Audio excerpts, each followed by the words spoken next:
سلامونه ګرانو لیدونکو. دلته یو ملګری ده راسره دغه د سمندر چپې ولیدلې. یوه خبره یې په زړه کې وګرځېدله، د خلک جایدادونه اخلي، کورونه اخلي، ځمکې اخلي. ده ویلې وایي چې زما زړه ده چې یو بحر او یو دریاب واخلمه. دا خبره راته لږ نوې غوندې ښکاره سو. مال ودرېږه دغه نه خو زه یو ویډیو جوړه کړم، د پیغام د خلکو ته ورسوم.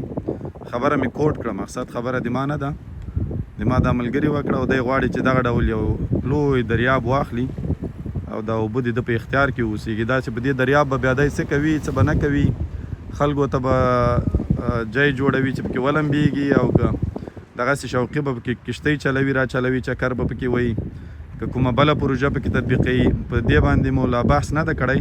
که چیرې په دې موضوع مو بحث وکړو نو انشاءالله هغه به بیا په بله ویډیو کې در سره شریک کړم.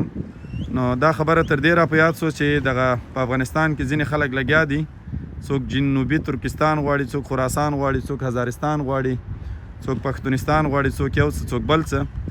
نو دې سړي مو ویلې چې خلک دغه ترکستانونه غواړي او زه دا ټول بحر غواړم.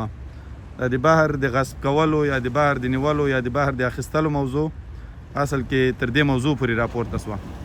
نو تاسې په دې کې اوس څه نظر ورته لرئ، دته څه مشوره ورکوئ چې دته دغه بحر اخیستل یا بحر غصبول یا بحر نیول دا ورته په کار دی او که له دې نظر څخه باید تیر سي.